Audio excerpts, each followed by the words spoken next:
जय हिंद दोस्तों। अभी हाल ही में बीते 15 फरवरी को सर्वोच्च न्यायालय की 5 जजों की संविधान पीठ ने सर्वसम्मति से फैसला देते हुए 6 साल पुरानी चुनावी बॉन्ड योजना यानी इलेक्टोरल बॉन्ड स्कीम को अवैध करार दिया है।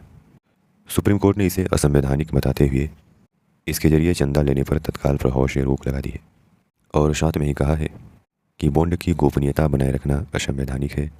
यह योजना नागरिकों के सूचना के अधिकारों का उल्लंघन करती है। दोस्तों, इस वीडियो में हम जानेंगे कि यह इलेक्टोरल बॉन्ड क्या होता है और क्या है यह इलेक्टोरल बॉन्ड स्कीम और सुप्रीम कोर्ट ने क्या कहा है। लेकिन उससे पहले अगर आपने इस चैनल को सब्सक्राइब नहीं किया है तो चैनल को कर लें सब्सक्राइब और बेल आइकन को भी प्रेस कर लें ताकि चैनल से संबंधित सभी प्रकार की अपडेट्स आपको मिल जाए। दोस्तों, देश में राजनीतिक पार्टियों की कमाई का एक बड़ा माध्यम होता है लोगों और संस्थाओं से मिलने वाला चंदा, और राजनीतिक दलों के चंदे से ही संबंधित है इलेक्टोरल बॉन्ड योजना यानी चुनावी बॉन्ड योजना। दोस्तों, इस योजना को 2017 के बजट में तत्कालीन वित्त मंत्री अरुण जेटली ने पेश किया था। उस समय इस स्कीम को पेश करते हुए उन्होंने कहा था कि इससे राजनीतिक पार्टियों को मिलने वाली फंडिंग और चुनाव व्यवस्था में पारदर्शिता आएगी। इसके साथ ही ब्लैक मनी पर अंकुश लगेगा। इस योजना को 2 जनवरी 2018 को केंद्र सरकार के द्वारा नोटिफाई किया गया। दोस्तों, चुनावी बॉन्ड योजना के तहत कोई भी भारतीय नागरिक या फिर भारत में स्थापित संस्था चुनावी बॉन्ड खरीद सकती है। बॉन्ड को कोई व्यक्ति अकेले या संयुक्त रूप से खरीद सकता है।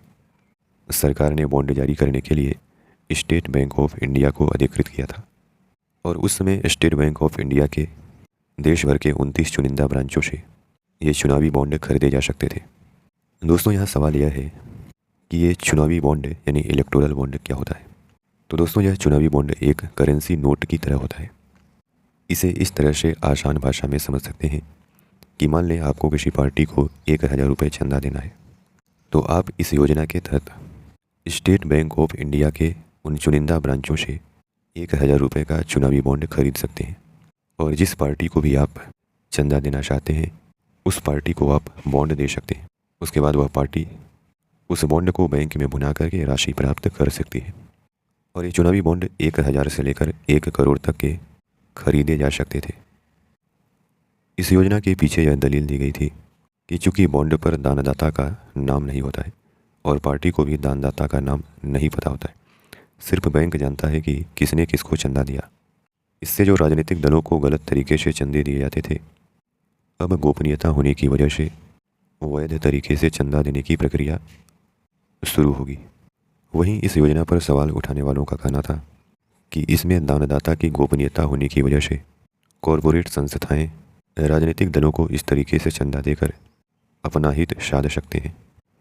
दोस्तों, 2017 में जब यह योजना पेश की गई थी उसके कुछ महीनों के बाद ही सितंबर 2017 में ही एक संस्था जिसका नाम है एसोसिएशन फॉर डेमोक्रेटिक रिफॉर्म ने सुप्रीम कोर्ट में इस योजना को चुनौती दिया और बाद में सुप्रीम कोर्ट ने इस योजना पर सुनवाई के लिए 5 जजों की संविधान पीठ नियुक्त की और बीते दिनों सुप्रीम कोर्ट की 5 जजों की संविधान पीठ ने सर्वसम्मति से यह फैसला दिया कि 6 वर्ष पुरानी इलेक्टोरल बॉन्ड योजना असंवैधानिक है, क्योंकि चंदा देने वाले की गोपनीयता से नागरिकों की सूचना के अधिकारों का उल्लंघन होता है।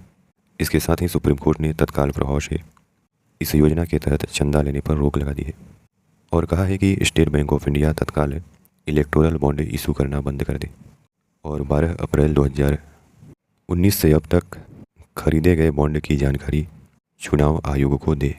सुप्रीम कोर्ट ने 6 मार्च तक की डेट इसके लिए निर्धारित की है और सर्वोच्च न्यायालय ने कहा है कि चुनाव आयोग SBI से विवरण मिलने के बाद 13 मार्च तक अपने वेबसाइट पर इसे सार्वजनिक करे।